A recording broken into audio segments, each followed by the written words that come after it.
Eric, over to you. Thanks, Madeline. Welcome, everyone. I'm so glad you're here, where we have a chance to get a real feel for one of the beautiful programs in the world where I've had the pleasure to spend some time.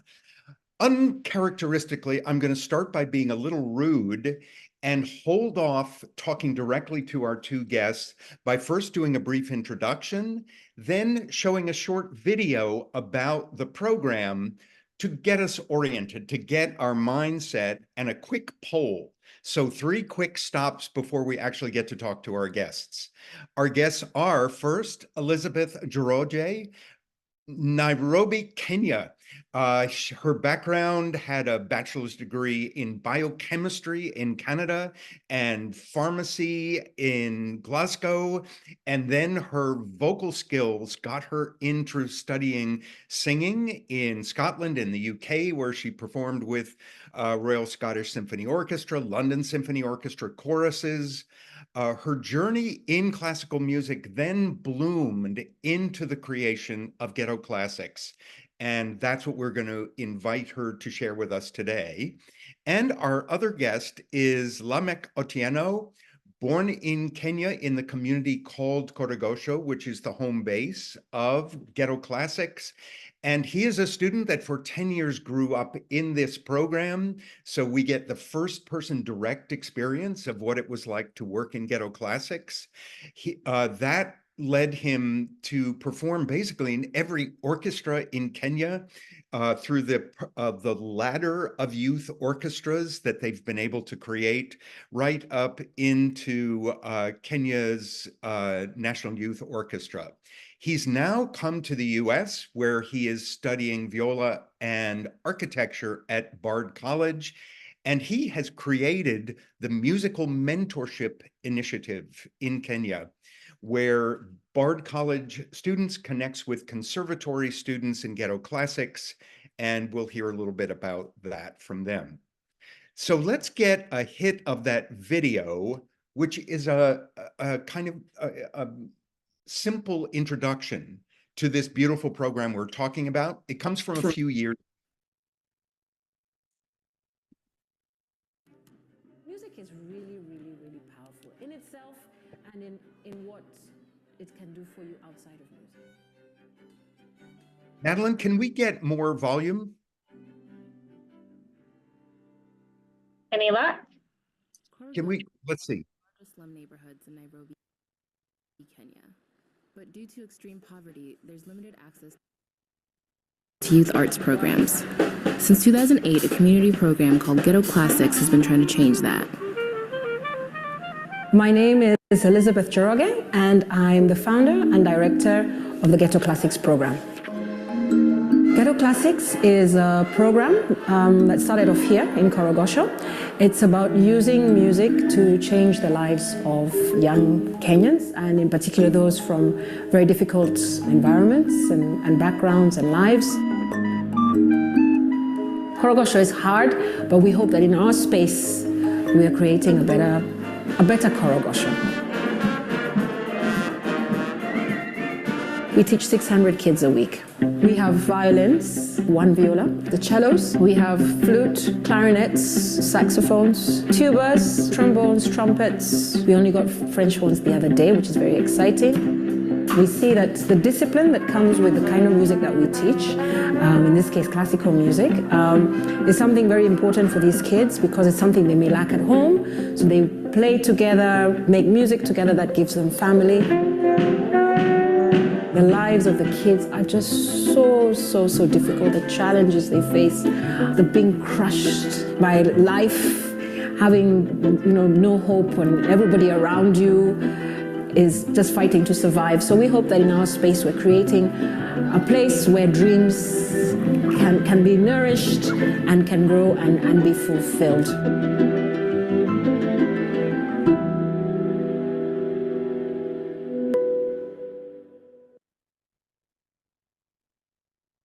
Beautiful. What a nice introduction. Thanks so much. And just before we hear from Elizabeth and Lameck, we're going to do one quick poll just to get a sense of the participants in this conversation, what is our background, or what is our connection to that environment and teaching in that environment? So do you have a feel for what it would be like for teaching artists working in Ghetto Classics? Music program based in Korogocho settlement in Nairobi, hard poverty community. Can you imagine what it's like for those teaching artists?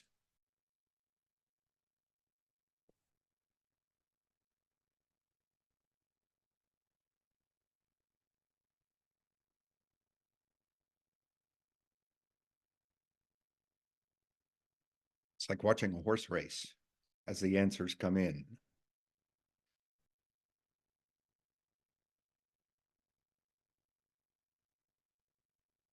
All right. And let's close out that poll. We have a pretty even distribution. 2/3 have some significant experience to relate to what we're going to learn of today. And about 1/5 really are going to be discovering what it is like to be a teaching artist in a program like that. So we do have some experience to bring to this, some having worked in very similar settings and others being able to extend into it. Super.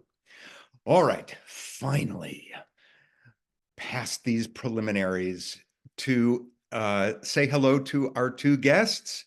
Elizabeth, Lameck, thanks so much for being here. I want to start with Elizabeth. Can you give us a quick history of Ghetto Classics? Thank you, Eric. It's my pleasure to be here in this forum. I see one person I know, Thomas Cabanes, who introduced us to Link Up, which still goes strong here in Kenya. Thank you very, very much. So as you heard, my background wasn't initially music, but it was a force in me. It was something that wouldn't go away despite my parents trying to get it out of me.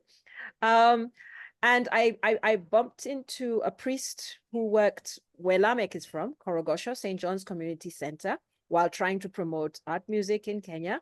And he invited me to teach some students. I had no idea what I was getting myself into. I just knew that my gift was music and it is what I had to share. And so we started off with 14 singers, 2 of whom remain in the program today and actually were in that video. And that is what has grown into Ghetto Classics. We had no idea, no structure, no curriculum, just passion and love for music. And today, well, from 14 singers, right now we are teaching over 1,200 kids music in some way. We have dance, we have a choir. In fact, right now we have some musicians from Italy who we're working on an opera program this weekend. And so in the 16 years that we've been going, it has changed a lot. And but the love and passion for what we do is fantastic. And to see Lameck, one of my students, here to talk for himself is just wonderful, wonderful, wonderful. Perfect setup. Lameck, welcome. And can you tell us a little about the journey of your experience to where it brings you now? Okay, my journey of experience has been very, very quite interesting. First of all, I would like to start by setting up an environment like most people live in Korogocho. Most of the people living in Korogocho live in a very big families of like 12 to about 10 siblings. For example, my family have like 9 siblings and we live in small spaces. That's where we do everything. And most of the experience over there is like kids and children don't have dreams. They don't have anything to look up to, for example, because parents never went to school, older siblings never went to school. There's no one who really pursued their dreams to the fullest. So it's kind of in a dark environment where you don't know what to do, you don't know what to dream of, you don't want to know what to become of. You just are kind of situated in a certain environment that you feel it's kind of depressing and it's kind of very, very sad environment. And getting to know Ghetto Classics and being a member of Ghetto Classics has enabled me to not only musically, but even career-wise, to be able to grow and to dream very, very big. I may say that after joining Ghetto Classics, that's when I started experiencing the outside world. That's why I started seeing the earth beyond Ghetto Classics, the earth beyond Korogocho, sorry. But before then, I was like, maybe the whole of the earth looks like Korogocho. Everywhere there's iron sheet houses, everywhere there is bad housing and stuff. But after joining Ghetto Classic and getting to be exposed into this new environment of Kenya or Nairobi, I got to witness another new place of world. I got to witness a better place of world. And I got to dream even much better to be like, I would like where I come from to be like this. And I can use an example. I was going to perform in a certain hotel in Kenya called the Kempinski Hotel in Westlands. And that was like my first ever experience outside Korogocho. And being there, I could see furnished apartments. I could see clean toilets. I could see clean water. I could see food. I could see furniture. That's something that I've never seen in my life, like in Korogocho. And I was like, I asked a lot of my question, like, why do we have these juxtapositions between two places?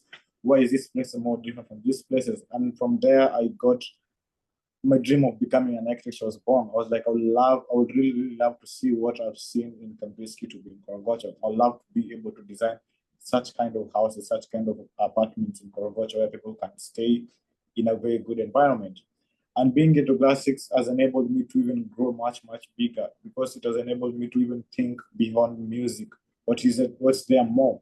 I usually say education is the key to success, but with skill, the skill is the door, is the roadmap, the way to the door to success.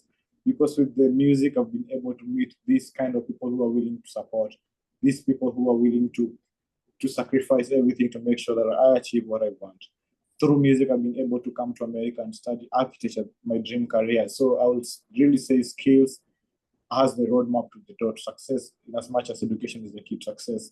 So beyond Ghetto Classics, I'm seeing my life becoming even much, much, much better. I'm seeing my dreams even coming much, much bigger. Every day I dream a new dream, and every day I fight a new fight, and every day I want to achieve more and more. Simply, yeah, that's just summarize everything. Beautiful. And if any of our participants have questions, put them in the chat. I know I have one question that I'll bet is in some people's minds. For both of you, why classical music? When you started, it was based in classical music, which might not be the first thought everyone would have. Why was that the starting place? The truth is, because that's the music I personally love, and I was the one starting the program. that is it. But the question is, why not? People don't ask where a book is from, or where a work of art that only certain people should see a certain piece of art or read a certain book. Why should it be the same for music? But I understand what you're saying. Lameck comes from a place where it's more reggae and hip hop and that sort of thing.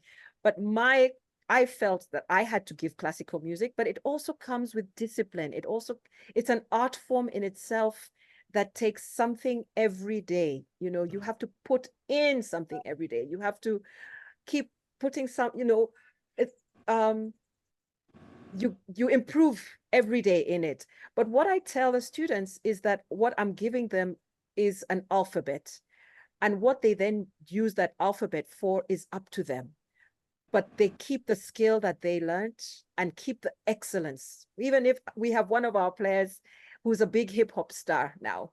And I'm like, that's okay, as long as you're excellent and you're putting in the skills that you learned learning how to play the trumpet. But Lameck, what do you think? I don't know. For me, I'll just speak from my own perspective and my own experience. The first time I was seeing Ghetto Classics, I was really, really getting intrigued and very, very interested, because I was like, what kind of music is this? I've never seen this. I've never experienced this. Instruments just playing, and there's no someone speaking of them, but there's no one singing. Something that very, very, even my parents were like, when are we going to start hearing a voice? Like when sometimes I listen to music at when I was listening to music at our house, my mom would sometimes wonder, be like, when is the person start to sing? When? And then the music ends, the whole symphony ends, and she's like, I've just had some noises. So that's the first thing got me interested to learning classical music. It's something that I've never seen, something that I've never had before. So getting to see that in Korogocho, I was like, oh, I'd really love to learn what's happening over here. And I would really love to make such kind of music. And I really love to be different, because that's something that's never usual in Korogocho or any other slums in Kenya. So that's on my own. I feel like classical music was the best and the perfect decision to start with. Beautiful. I have a question that we got in the chat box, and also mostly for Lameck. I got a message that someone said, can you slow down when you speak? English is not their first language, and they're working very hard to keep up with you. So can you slow down just a little when you speak? And Elizabeth, you mentioned in the chat box that some students are composing. So that's a part of the program, or does that just happen? To be honest, that just happens, which is great. And I mean, we teach to the best of our ability, and maybe that's a conversation to have. The best of our ability is an important point of what we say.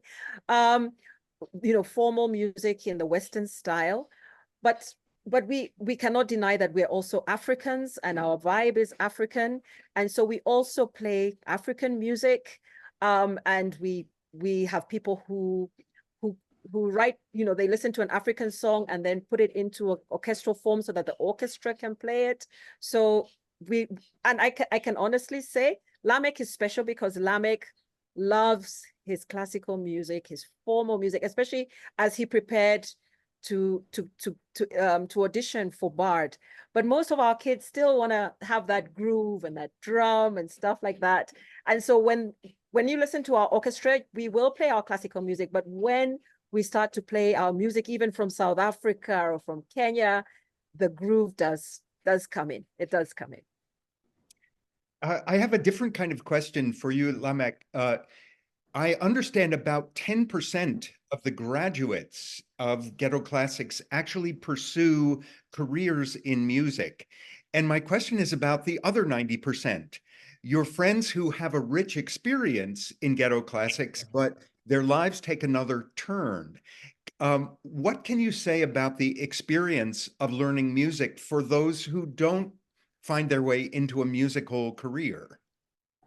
So for them, I feel like in as much as they don't see music in terms of career-wise, I feel like the way I've achieved my success under music, they've also achieved their success through Ghetto Classics in their area of field. For example, they might not be doing music as a practice, but then they might be doctors, they might want to pursue engineering, they might want to pursue some other source of career. Ghetto Classic gives them a platform where they meet all these amazing people who are willing to support them. And through their music and their talent, they're able to tell their stories to different people who are willing to be like, I want to help you achieve your education. I want to help you meet these people so that you can practice your career. So in as much as they don't practice music, music has been able and has been a very core factor in enabling them to achieve what they want to live in their lives. And just as I said earlier, education might be the key to success, but the skills and the talent that you have is the doorway and the roadmap to the door of success. So they go hand in hand in as much they don't do much of the music, but they really, really, really do value music, and they really, really do see music as an important factor in their lives. Beautiful. So this recognition that the learning you do in music actually attracts opportunities to you because you communicate in a new way, you engage with the world in a different way. That's important for all of us to recognize. A very direct question to you in the chat box, Lameck, where are you? Someone asks what space you are in just now. Right now, I'm in Harlem. I'm in my teacher's apartment. Her name is Molika. She's been one of the most important people in my life. One of the most people who really worked hard in making sure that I achieved my dream. She's a Juilliard faculty, and she played for Juilliard String Quartet. She works in an amazing project called the PMHU Project Music Heals Us. And she put together a team of 2 other teachers, Shaylee Smith and Brian Hall, who really worked hard and made sure that I'm able to achieve my dream and my goals. So with the music, I'm able to meet these amazing people who are willing to invest time, resources, and to make sure that we, people from Korogocho, are able to live our dreams. Yeah, I'm glad you mentioned Molly Carr, a big hero to many people. And a very specific question for you, Elizabeth, about the learning process in Ghetto Classics. Is it from sheet music or ear learning? How do you combine those in the pedagogical process? That is the story of Ghetto Classics. From where, even from the video that you watched, a lot has changed over the years. So when we first started, it was basically we were teaching the kids how to read music and sing. And then we had these instruments coming in, but we only got them one Saturday every other week. And we had a band teacher there. Because Kenya is an ex-British colony, the winds are very strong and there are many wind teachers around from the army. So we had somebody from the army coming in to teach our winds. And then we got violins, but we had no violin teacher, not good enough anyway, or anybody who would give their valuable Saturday to come and teach in an informal settlement. And that was the introduction of online lessons. In those days, it was Skype. So we started to have Skype lessons from Germany. And that was our first real teaching, to be honest, where we had professional musicians teaching us, teaching artists. And that today has grown and changed in very many ways. And I think one of our big successes is that we now employ 45 tutors who teach on Saturdays and Sundays, and they're teaching all the kids. 95, actually even more. Of the 45, only 2 are not ex-students or are not alumni of Ghetto Classics. So what we do is once they finish school, we now have a teaching artists program where we teach them how to teach. It's not perfect by any means, but we were very grateful that about 4 years ago, we got a grant from an organization in the UK called the Boletti Buitoni Trust. And what happened is that every teacher got 10 lessons from a Juilliard master's student. So every teacher got trained in their own musicianship and how to teach as well. And that is, we're still with that. And the project that got Lameck into Bard College is part of that. Project Music Heals Us. They continue to teach. So now we grow our teachers and they then pass it on. I think it's very much the Il Sistema program where if you know 2 notes, you teach 1. So officially, yes, we have a curriculum, and we actually have somebody else from Juilliard, a lady called Zainab, who's working on a curriculum just for us and in our circumstances. But inevitably, like I was there this afternoon, you'll find somebody under a tree or sitting on a rock teaching somebody else. And, the age difference is not that big. Yeah. Thank you. You talk about the growth of Ghetto Classics and expansion. Let's watch a short video that shows another part of the work and gives people a feel for what the actual work can feel like. We're going to cut this off just before 2 minutes, but it gives you a little bit of feel of the students at work.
All right, gives us a little bit of the feel of the work. Oh, how good.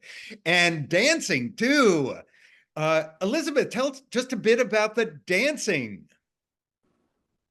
Wow, our dance program is the fastest growing one at the moment. We have a wonderful, wonderful teacher who actually dances in New York as well. I cannot say her last name. It's a Polish name with lots of consonants. She's called Joanna.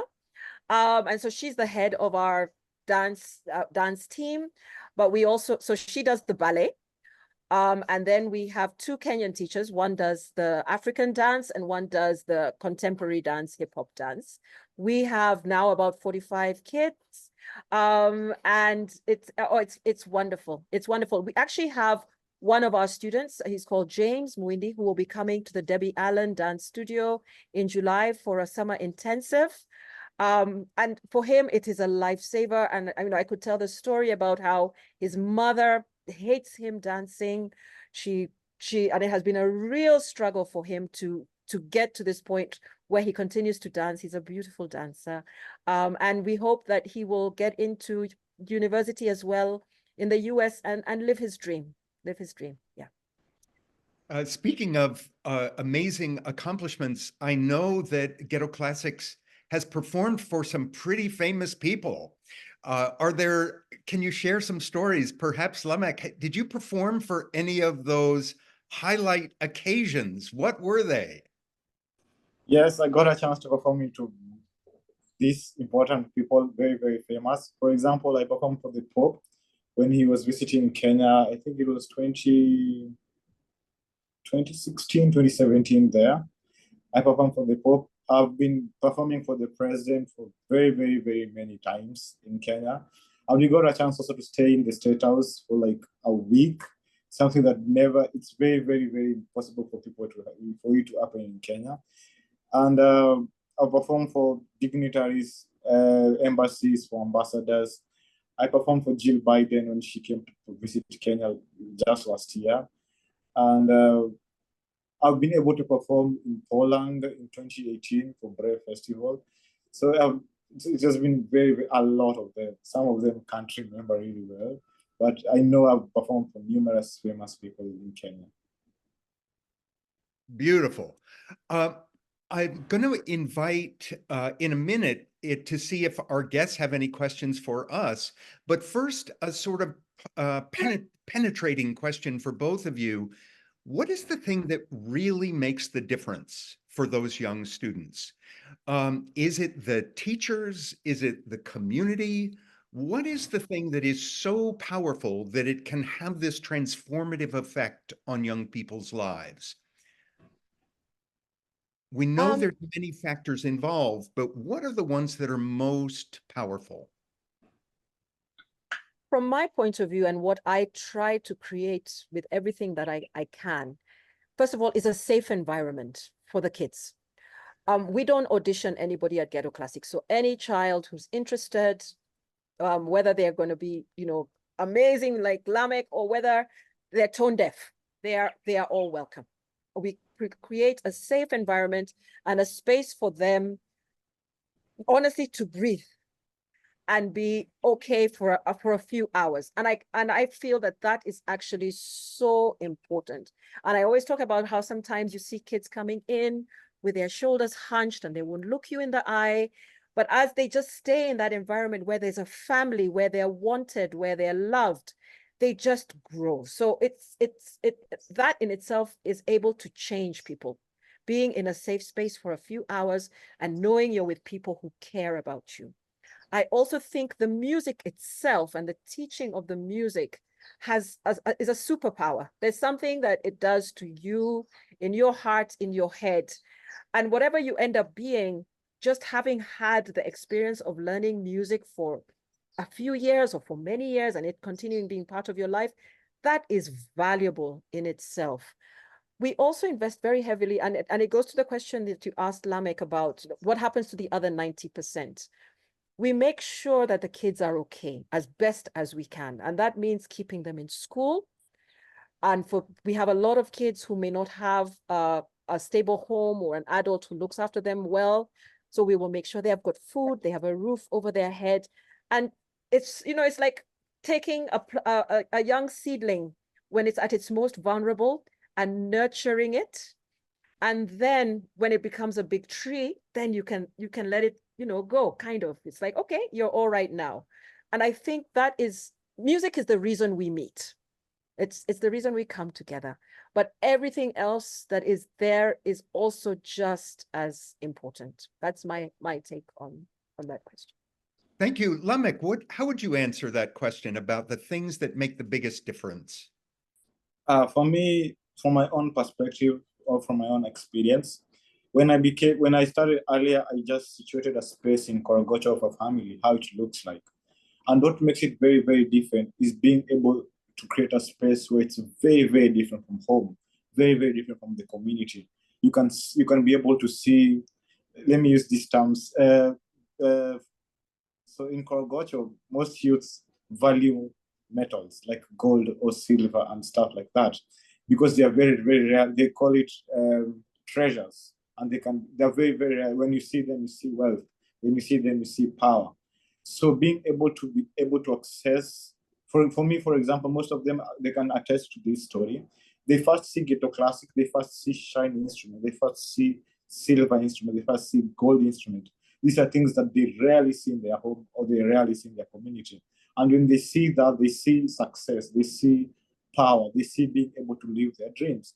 And that's why, for me, I feel like the most important thing that Ghetto Classic has done is being able to create this different space outside Korogocho community, outside Korogocho families.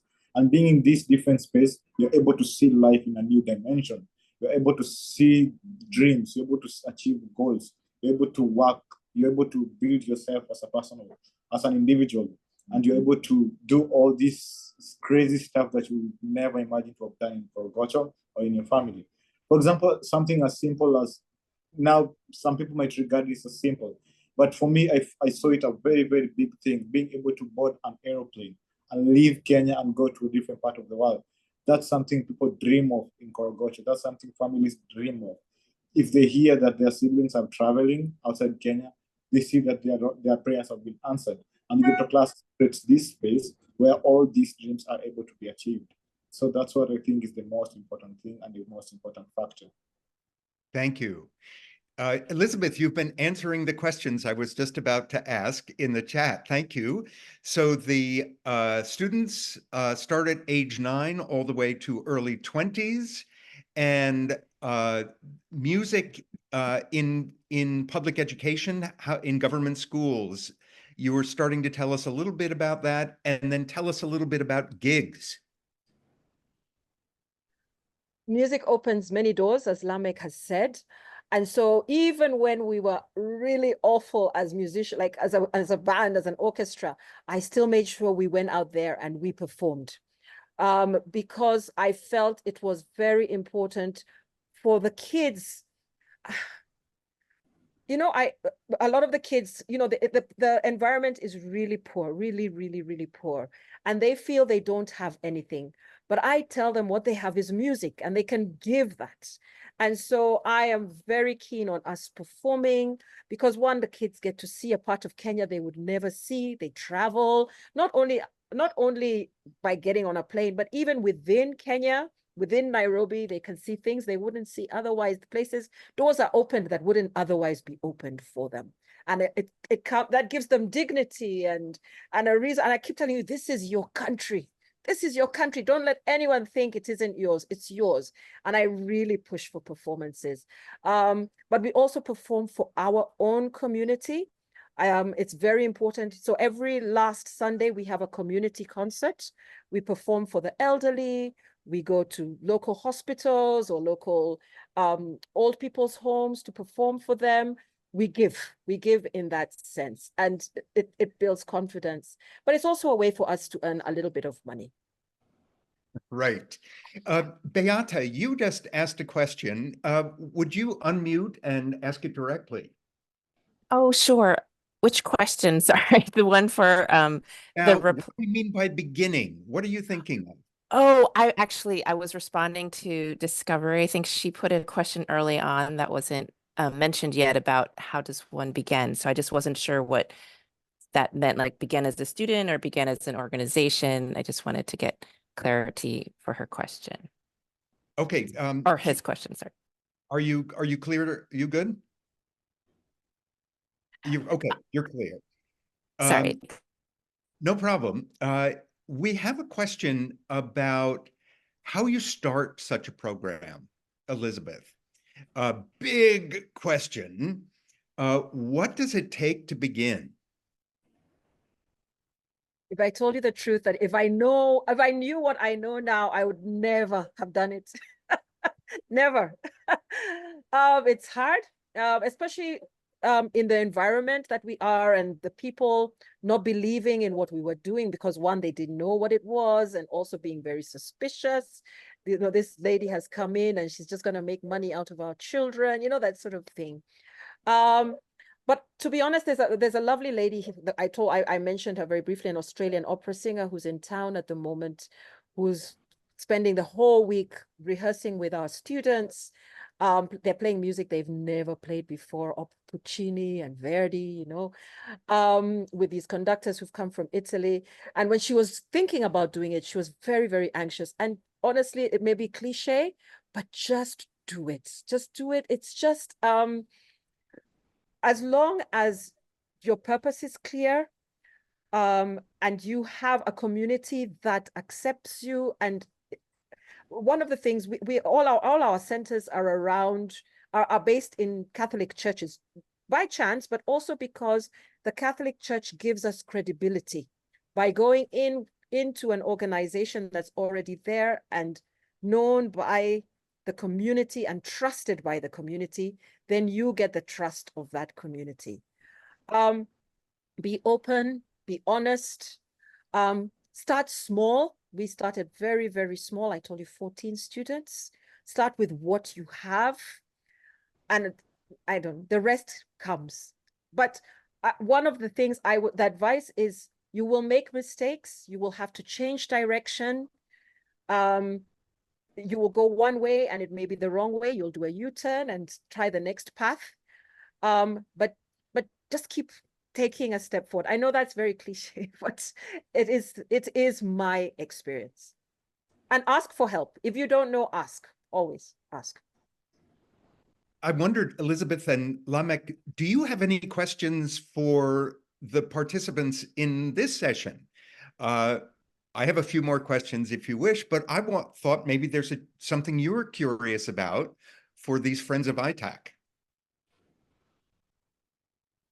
I think in the poll, there was somebody who said that they run a similar project, or they're teaching in a similar environment. Maybe I'd love to hear from them. I don't know. Great. Someone who answered that. Yeah, Martha. That is me. That's Marta. I'm from Lima, Peru. I'm so delighted to hear you both, Elizabeth and Lameck, because although I am not directly involved in the project, it is a pride for us Peruvians. I'm a psychologist who is very much interested on child development and also working on human development and poverty. And I can see the immensely power of the arts, and especially within that, music, theater, and dance. And here we have currently the famous tenor, Juan Diego Flores. He's one of the best tenors right now. He is Peruvian. So he came here and he's very much aware for the last 20 years, you know, and started a similar project. Now, what I can see, you know, is amazing, because working with children and families in poverty, there are so many prejudices that really limit their self-esteem.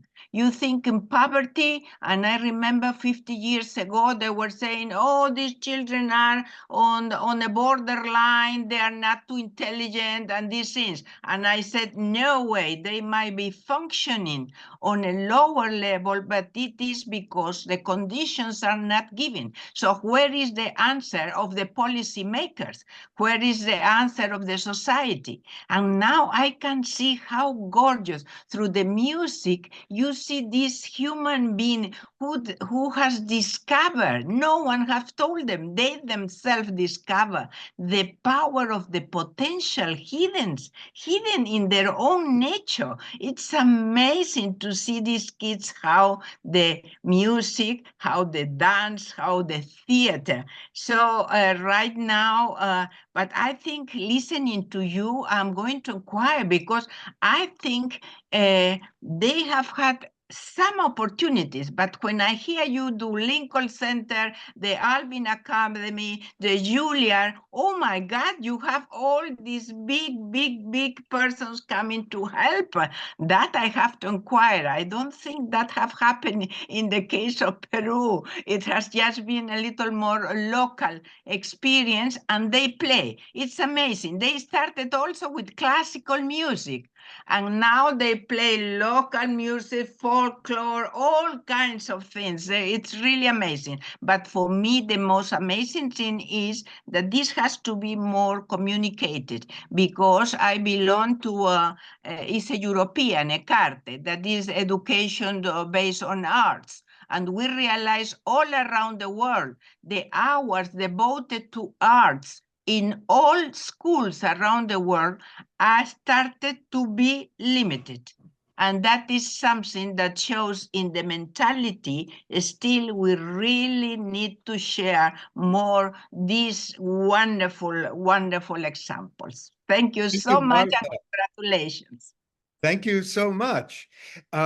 Discovery, you have a little experience to share with this group from Slum Drummers, sorry. Thank you very much, Eric. Yes, way back in 2013, I had the opportunity to work as a not a music director, but a project manager. And I worked with the children in Waithaka. They were street children. And they were trained by a gentleman from Italy. His name was Giovanni. And he trained them how to make musical instruments using recycled material. That was PVC pipes for drainage that were used to create something like a drum. They used old sandals to make, and to make shakers, and huge plastic drums that were used as drums. And they were taught how to read music. They were taught how to understand the basics of music theory, and they created music with that. They also had the opportunity to visit the late Queen Elizabeth at Buckingham Palace. They had a very special performance done, and it took them to greater heights, and it changed their lives. We were looking at the psychosocial change, positive change towards the children. Some of them, I do keep in touch with them. They have families. They have changed for the better. Some were literally in organized crime, but they have changed for the better. They're doing something useful with their lives. Although Slum Drummers is no longer active as it used to be, because they're no longer being funded and the sustainability just went down. But we even have one of them who actually became one of a renowned musician because he used a recycled traditional instrument. And he made, I don't know if you are aware, we had a very profound musician. His name was Ayub Ogada, and he mentored this gentleman. And now they even did a collaboration together. And he's making it on his own as a musician. So I've seen positive change during their formative years and what has even happened even after the group disbanded. Thank you. Thank you for sharing that. And an answer to a question from MB, yes, we will have a link to this recording of this session that will be made available to you so you can distribute this to colleagues. We have quite a few people watch the archives of a session like this. Before I move on, Lameck, did you have a question for this group? Not really. I didn't have a question. Okay. I have a question for you, Lameck. When you think about the teachers you had in Ghetto Classics, this is a group that cares very much about artists who teach. What were the specific things they did that were especially powerful in helping you in this amazing journey? Okay, first of all, I want to start by saying I didn't have like a constant teacher. I used to have teachers on and off, and every teacher came with their own ideas and with their own teaching techniques. So, which was a bit really confusing, because one of the biggest challenges that I had with the teachers, for example, professional teachers or international teachers, was that most of them assumed that I've had like a really basic or good violin background of learning music. And with that, for example, things like listening, things like oral skills, things like basic techniques like sound production, these are things that I really didn't have any teacher to guide me through.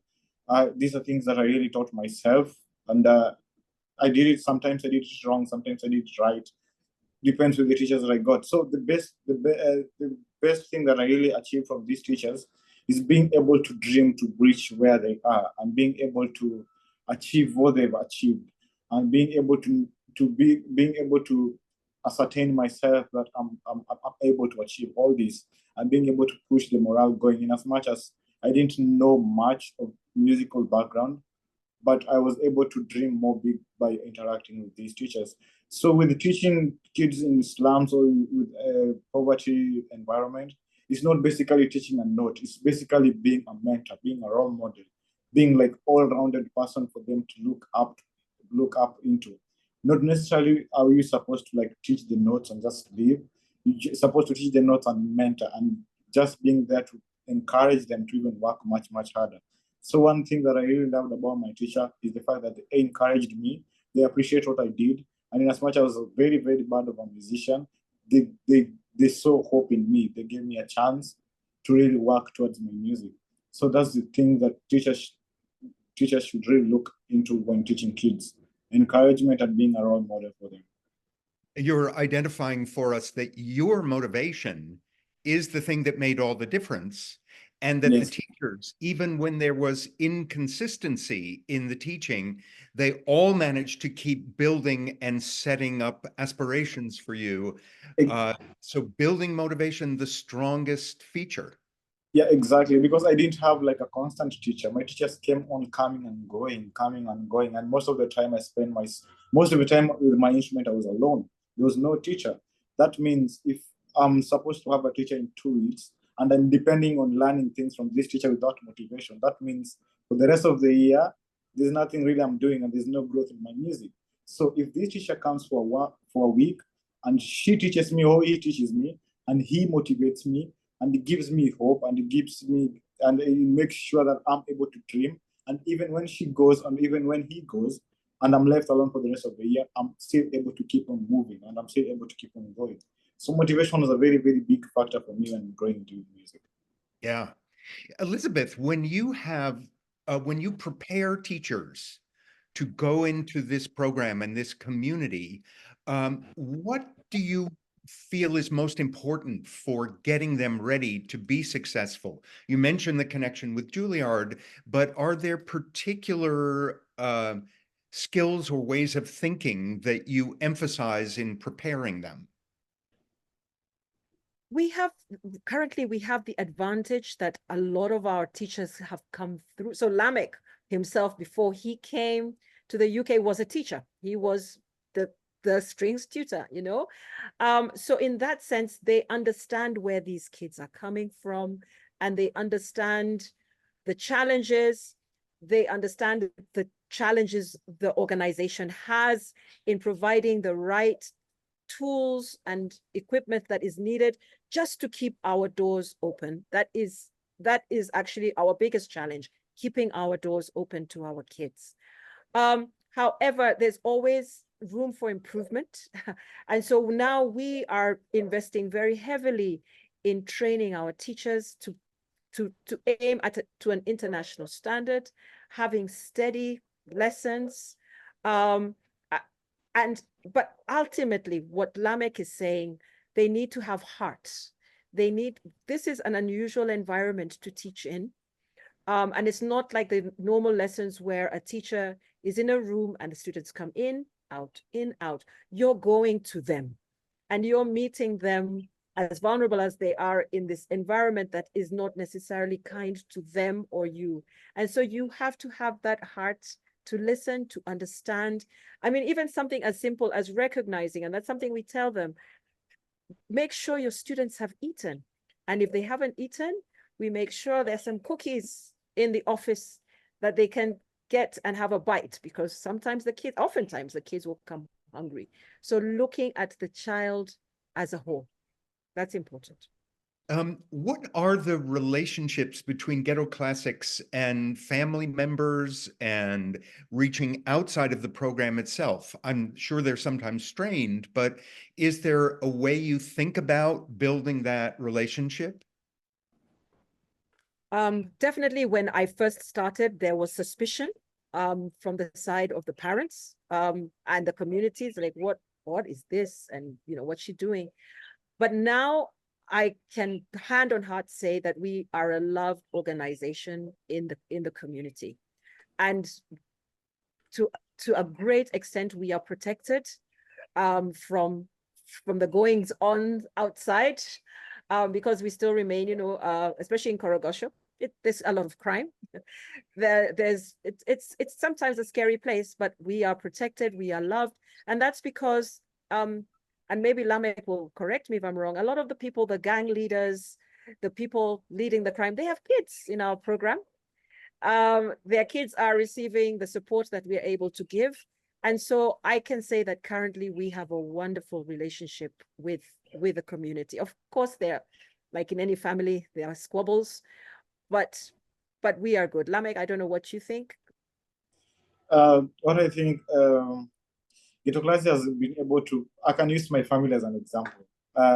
My dad and my mom used to complain a lot. So if you see in Korogocho, if you see a kid or a child spending more time outside the home, you start being worried, because it's not a good thing when you see kids going away from home, spending like 12 hours, not coming back home, not even coming to eat, or not even having to even shower.